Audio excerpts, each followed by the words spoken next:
Hello, listeners, and welcome to the latest episode of the AdQuick Advertising Podcast, a podcast that explores the intersection of content, creativity, culture, all of the things that you care about.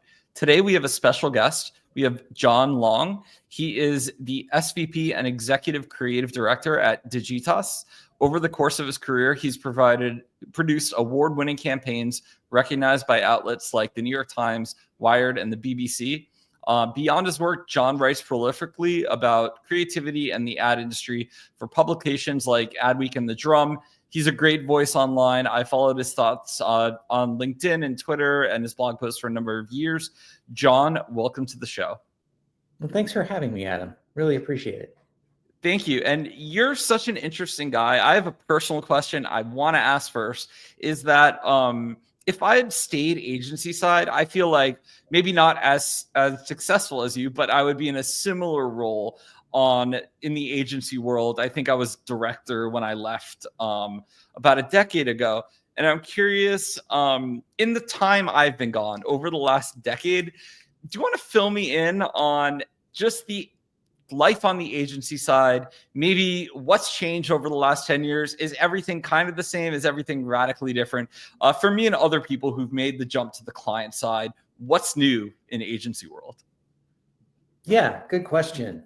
Well, I think a lot of things have stayed the same and a lot of things have changed, is my rather boring answer. I think the things that have changed since 2013, and I've done two brand side stint myself. One at The Economist, where I led creative in their in-house creative team, and then one in LG. So I've seen kind of both sides. I've been on both sides of the table, as it were. I think one thing that's changed that's pretty obvious is that brands all are building, a lot of brands anyway, are building in-house teams. As I know, because I led a couple of them.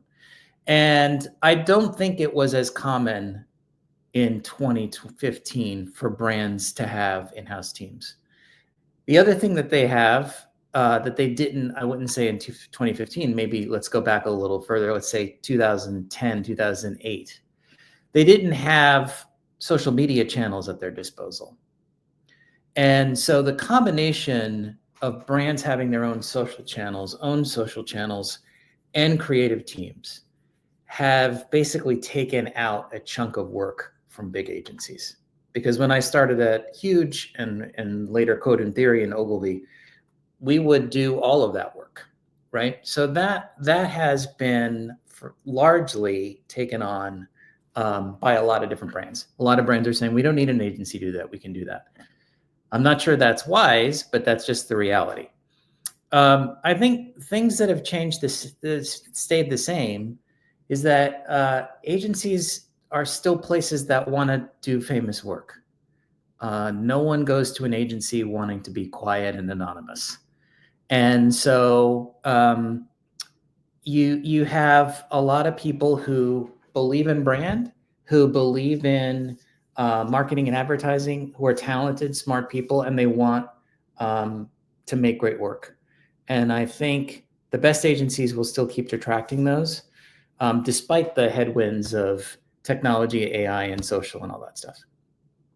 I love that. And I think the creative work in marketing is my favorite part of the job too, even though I'm client side building a startup where I wear a lot of hats as a marketer. I would say what gets me out of bed to work on our sector is ultimately any of the creative brain stuff, anything where we get to do things that haven't been done, or, make something where there's an end product the whole company and my users feel good about, I would say is like the most fun part of our jobs for sure.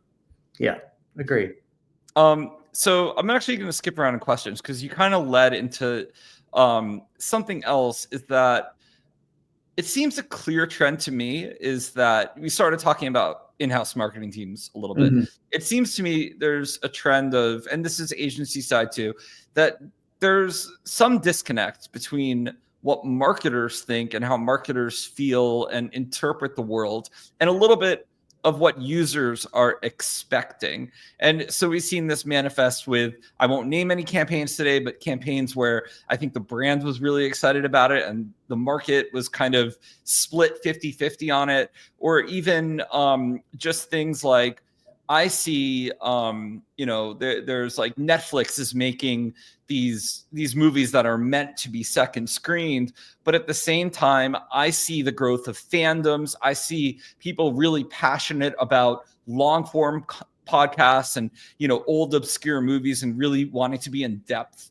on things. So whereas like a lot of people on the media side are like, well, let's make it another sequel, shorter, bigger, dumber, or it manifests with like media itself and even the creativity. So do you think this disconnect is real? And if so, like what can we all do to make it so that everyone's creating what the user actually loves? What a good question.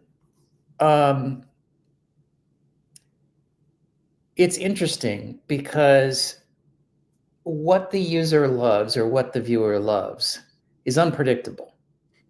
Anyone who says they can predict that is a liar. They can't. 2 years ago, if I had told you the number one and two movies in the world would be about a doll and a theoretical physicist in the Depression era, you would have been like, no way. No algorithm could have predicted that. That is really the power of creativity. I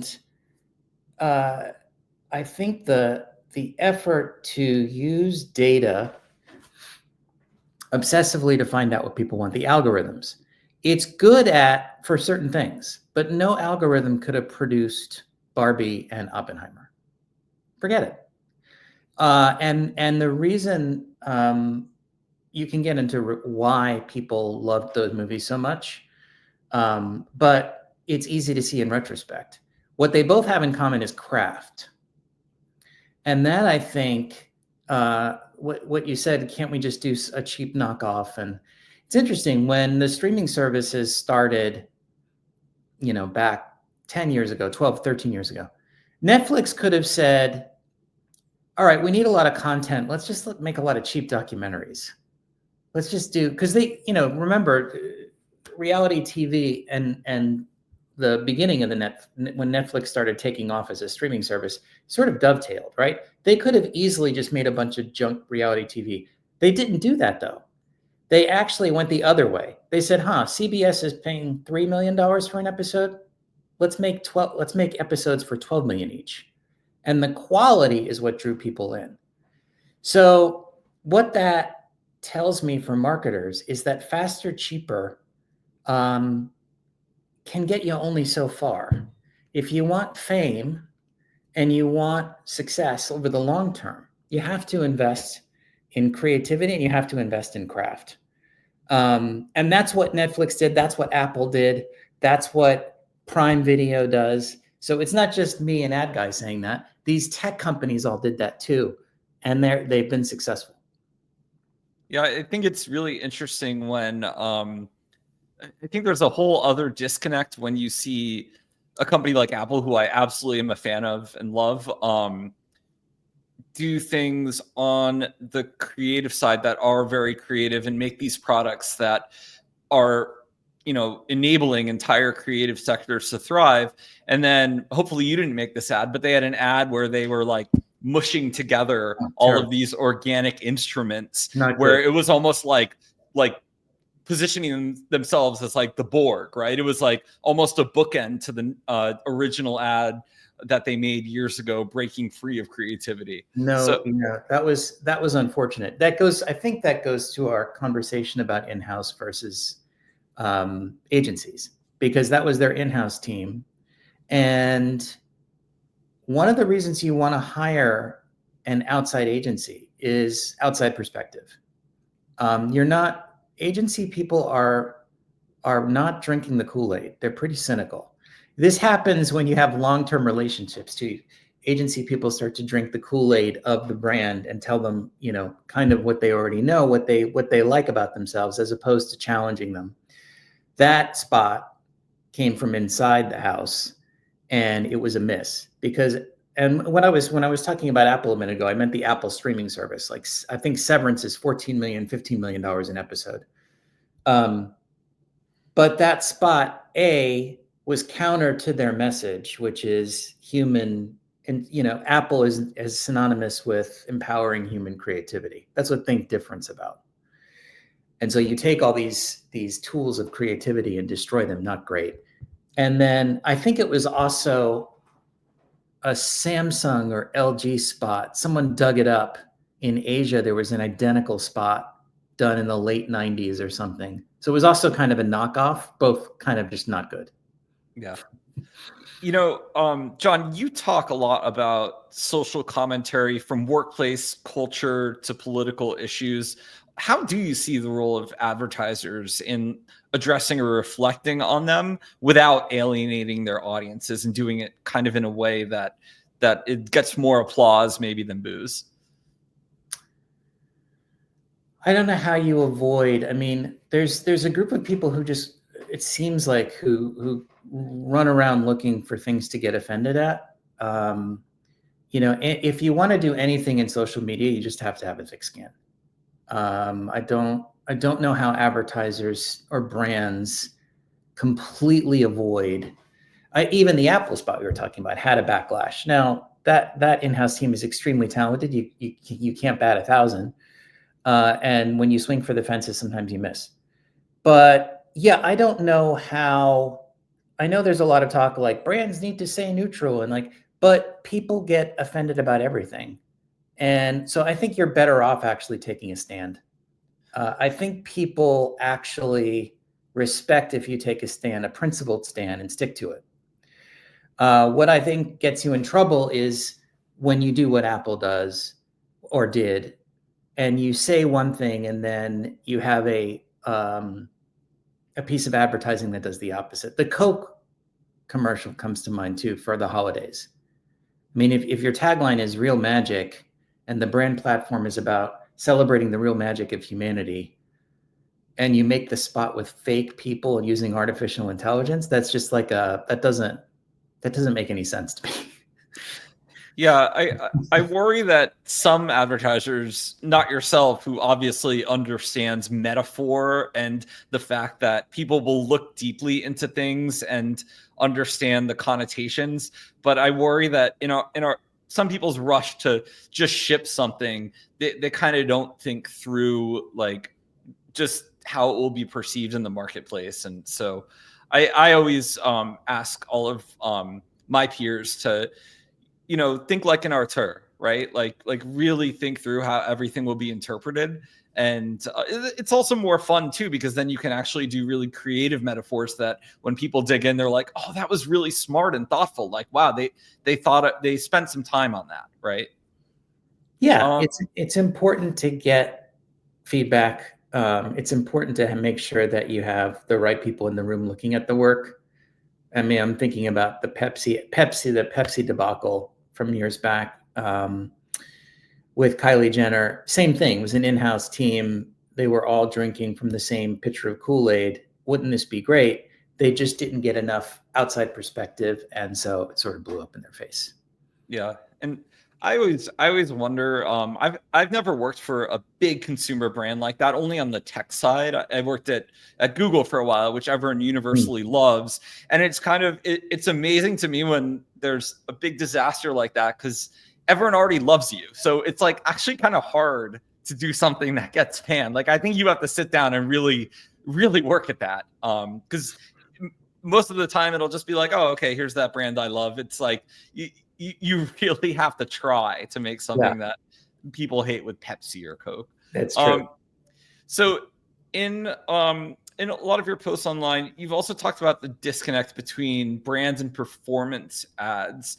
And I'm obviously a big believer in brand ads. I think a lot of marketers are killing themselves by like always trying to measure perfectly to conversion, which isn't possible. But I know this is the topic you've said words on a lot of times to clients in industry, but just if you could reiterate to our users, could you share more on how performance marketing actually does contribute to brand building and maybe get people to think about measurement of these things a little bit better? Well, I think it's a false, I have a presentation about, I think it's a false choice. I think the performance marketing versus brand, when you just, if you just scratch it a little bit, it kick the tires on, it just falls apart, because everything a brand says or does contributes to the brand. Everything. Which is why brands used to be very, very picky about what they put their logo on, because every single piece contributes to a brand. Brand is just the sum total of your impressions of a product or service company. So the idea that somehow marketers gave ourselves permission, oh, well, this is just a banner ad. Oh, this is just a social post. Oh, this is just a email. Sorry, you don't, that's marketers talking to ourselves. Like, oh, that's just performance marketing, so that can really be shitty creative. But the brand creative that we put on TV, we'll invest a lot of time and money on that. I just think it's a false distinction. And if your digital work and work in social is not up to snuff, it's going to have a deleterious effect on the brand. I think a lot of social media and digital advertising is akin to a postcard, right? If it's a quick piece of information, it's compact, and it wants to spur action. So think about, so every year I get, J. Crew sends me a postcard on my birthday, right? And it's a coupon. Now, I've been shopping at J. Crew for years. I know where every J. Crew is I've been to just about every J. Crew in this area. I've been to 2 stores in Manhattan, including the men's store. I know all about J. Crew. I love J. Crew. And so when I get a postcard from them, it has meaning. And I actually go use it, and they get more of my money. Now, if I got a postcard from a men's clothier that I'd never heard of, right in the trash. And that's how I think of brand and quote unquote performance marketing. Unless you have a strong brand, those postcards are relatively meaningless. And yeah, you can troll for you can build a sizable online business not taking care of the brand, strictly just trolling using postcards, digital postcards, and you get enough bites and you can do something, but not a big global Fortune 100, Fortune 500 brand. You can't sustain it. So that's why I think more attention should be paid to the brand itself. And I think we spend too much of our time making postcards. Yeah, that's a wonderful analogy. I think everyone can understand. You don't even have to be a marketer to grasp that one. So I like that. John, we have a lot of not marketers, but startup entrepreneurs that listen to the show and also use our product. And I'm curious if you could share, I guess, some words of wisdom for if you are a startup and you have no brand yet, and I guess you're considering doing the postcard thing. What's maybe a better playbook that you could think about? Maybe you've already gotten some initial users and you're thinking about, but you do have large ambitions to grow. How would you approach that as you're starting to grow? Well, you have to know what you stand for. How are you different? Why should people pay attention to you? Do you have a unique point of view on the world? Do you have a unicorn product? If you have a unicorn product, that's great, because that will do a lot of the heavy lifting for all of these things. There's almost no unicorn products though. And that's where branding is very, very important. So really a sharp definition of your product or service, a sharp definition of your point of view on the marketplace, and a tone and manner that's engaging. Because at the end of the day, we're all human beings. So you're trying to reach people.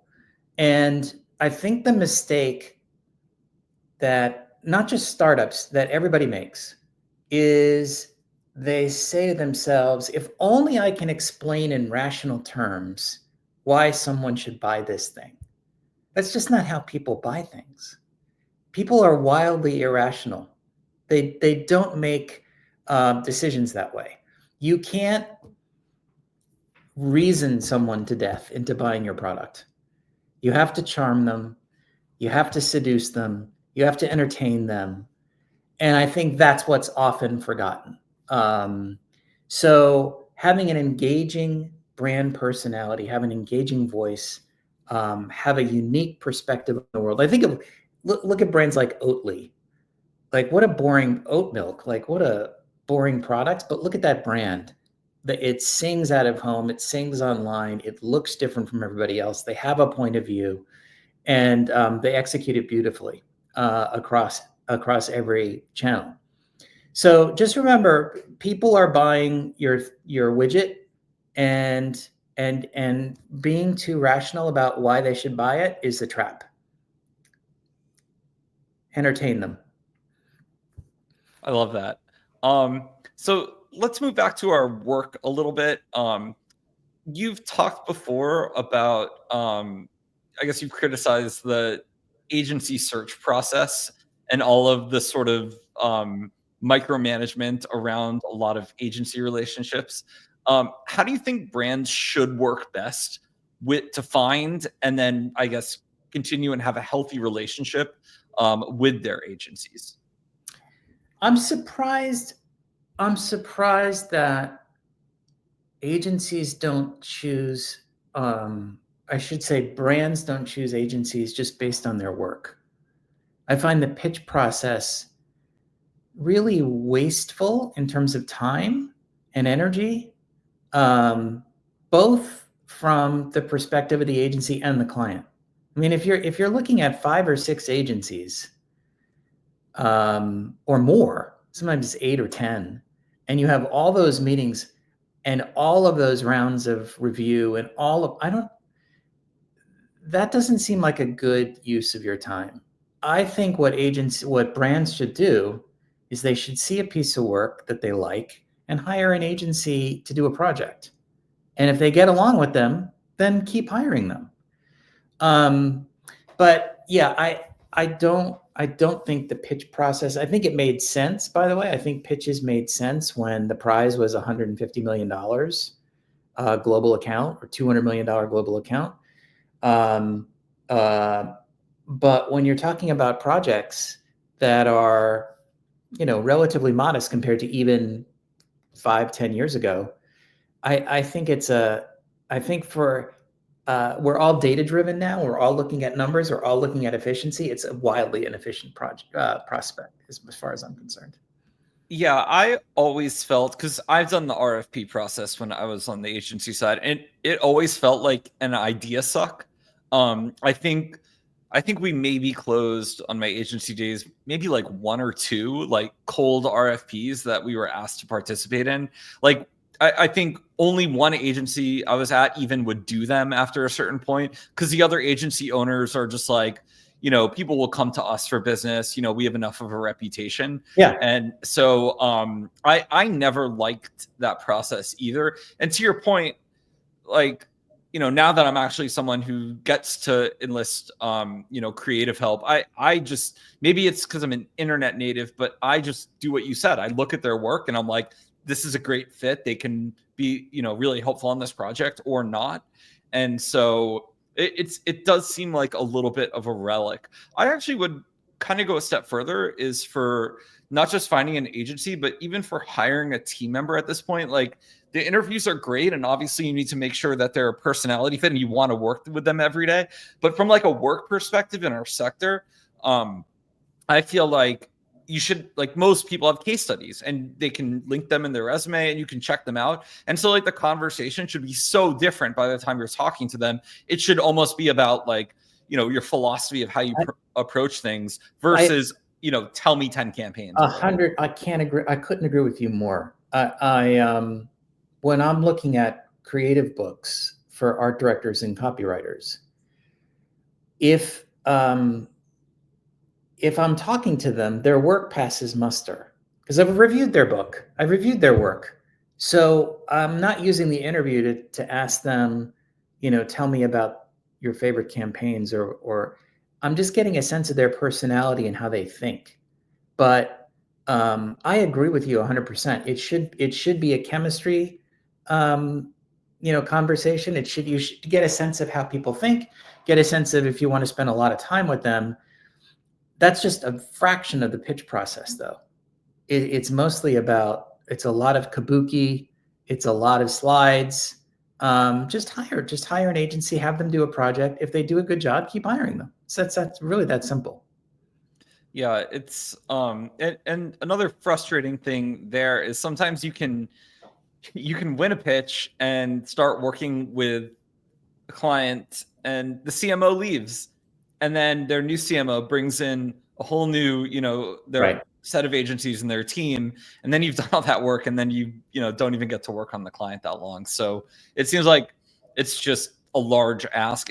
Maybe for the larger agencies, like yourself, you can templatize it and make it go quicker. But for like smaller agencies, it's just like, I guess you have to really want the account.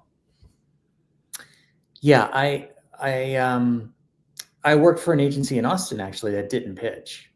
That was it was McGarrett Jesse in Austin. Back then, when I worked there, they just, as a matter of principle, they just didn't pitch. The work was good enough to have people come in off the street, and they turned away business.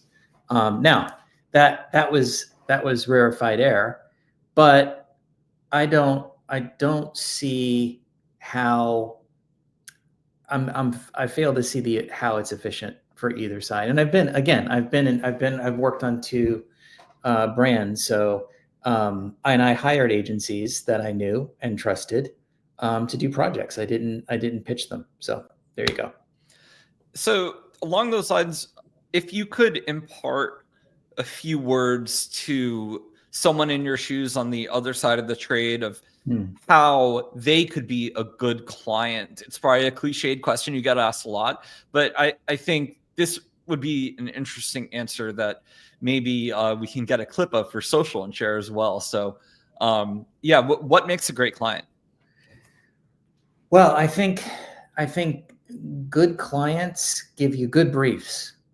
They give you business challenges, not marketing assignments. They come to you with a serious problem that they need solving, that creativity can solve, and they're collaborative. So a bad client comes and says, I need a 10-second video on social for this product and say these things. It needs to say these things. Well, you don't need an agency for that. A good client says, we have this new product. How should we get it out in the world? What should we tell people about it? So yeah, good clients bring business problems. Not so good clients bring marketing assignments. Nothing wrong with marketing assignments. We do them all the time. But that's, if you're only giving your agency sort of prescriptive production asks, you're not getting the most out of them. I think another thing a good client does is they challenge the brief, they challenge the strategy intensely. They're very picky about ideas, but when it comes to creative execution, they're largely hands off. I actually went through my portfolio, I don't know, 4 or 5 years ago. I was trying to figure out what the pieces that won awards or that were famous, that somehow made famous work, what they had in common. And I had never, it sounds stupid, but I had never actually thought about it. And I was just going through, and it wasn't a category.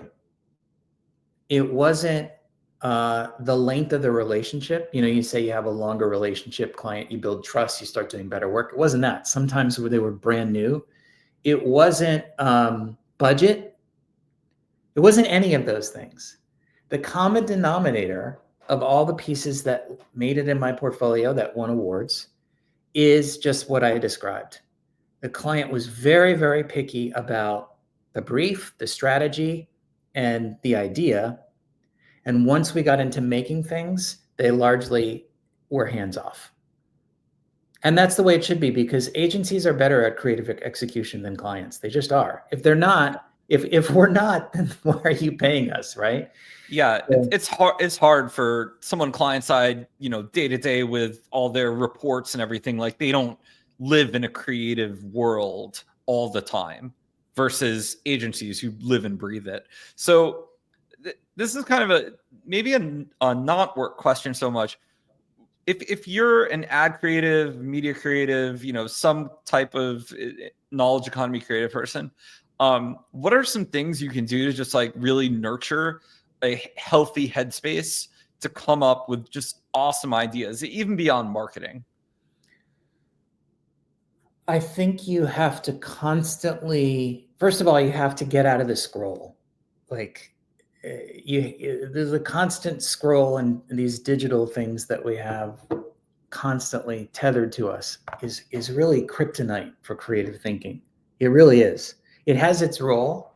I sound like a hypocrite because I'm on X all the time and I'm LinkedIn all the time, but not when I'm working on starting a brief on a project. I think the best advice I can give is you really have to put down your laptop and your phone, get out your notebook, and let your mind wander. Gather a bunch of information about the brief, about the product, about the category, study intently, and then shut everything off and let your mind wander. Because great creative ideas come from the subconscious. So take a walk your dog. David Ogilvy used to say, have a glass of claret and let your mind wander. But I think too often what these digital tools give us the illusion of is being able to come up with creative ideas very, very quickly. Good ideas don't happen that way. They just don't. You need time and space to think about them. And if you're always distracting your brain, you're going to be skimming along the surface. Yeah, I find I write a weekly blog, and I find 100% of my ideas come to me on my daily walk. I've tried to sit at my computer being like, okay, it's time to come up with this week's post, and I've never been successful. And then I leave and go to the gym or go for a walk or play with my dog, and all of the ideas 100% of the time come when I'm away from my computer. And it's hard especially if you work in front of a screen all day because you produce screen-based work.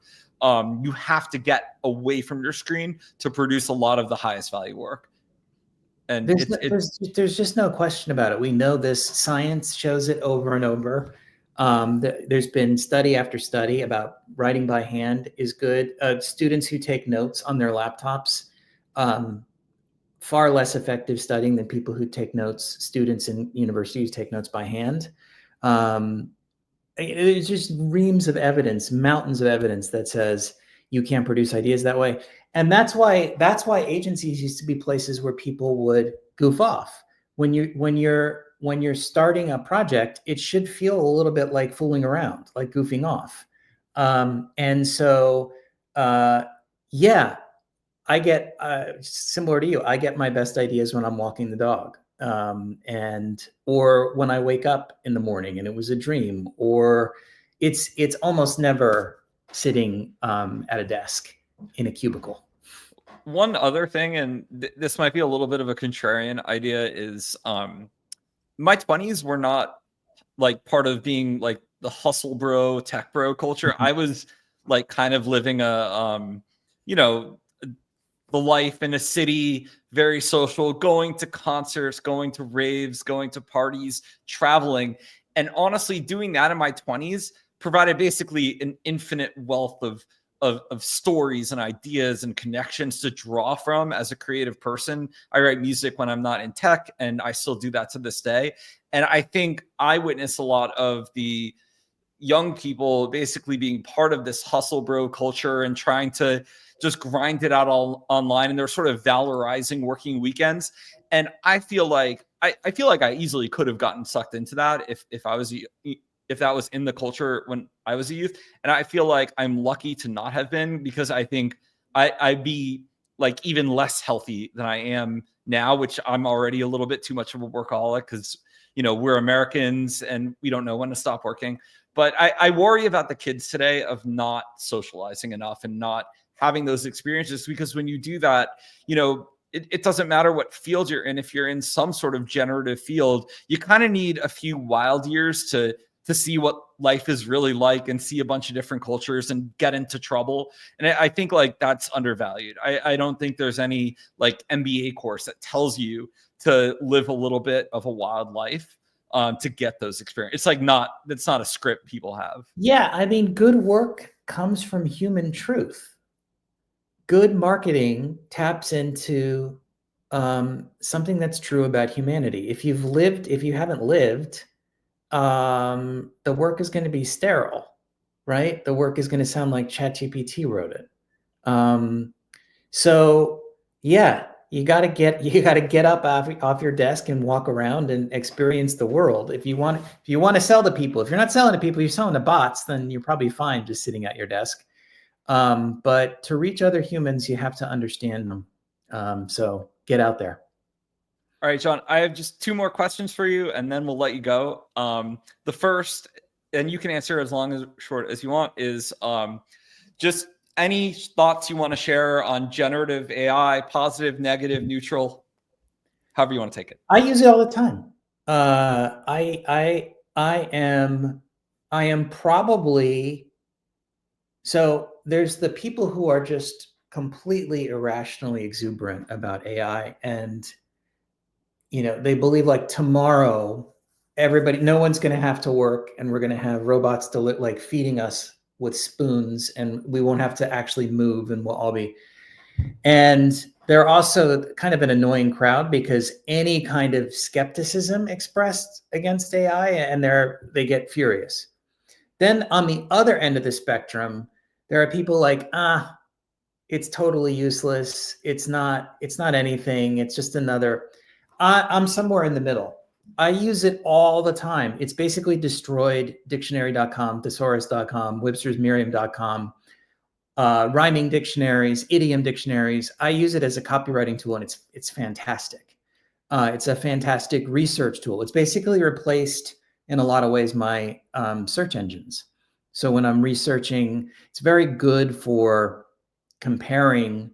Let's say you're looking at 2 rival product or 3. You can just tell ChatGPT, give me the comparison of all the feature sets of the Samsung Galaxy, the Google Pixel, and the Apple iPhone, and it'll spit them out in a very kind of detailed way.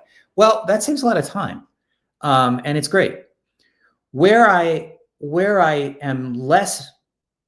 a little more bearish, less bullish, is its application to creativity. There's a lot of people saying, "Oh, it's going to replace writers." Well, yes, it will replace very shitty writers who are untalented and just churn out garbage. Yes, absolutely, it can do that. It does not possess, I have not seen, because it scrapes conventional wisdom. It pieces together things that already exist. By definition, it is not going to come up with creative ideas. What it does do is it is actually a good substitute for group brainstorms. So maybe it will kill once and for all group brainstorms, which I find mostly tedious and useless. Because if you say, give me 50 names for, I don't know, an ice cream company, it will shoot out 50 names, and they're all pretty obvious and on the nose. But that's kind of what group brainstorms do. So I'm very optimistic about its application in terms of a tool to help creative people. I am absolutely bearish and don't believe it will replace good creative people and good craft. I just don't. I think we net out at the same place. And my hope with all of these things is that it takes away the busy work and the boring work, and it actually frees us up for the fun work and the fulfilling work. I like to say, let humans do the human jobs, let machines do the machine jobs. Yeah. And a lot of the debates I have with people, with some of them, if you talk long enough, they actually like some of the machine work. And I'm like, you really like this? Well, that was probably on the clock anyway. But it's a really interesting discourse.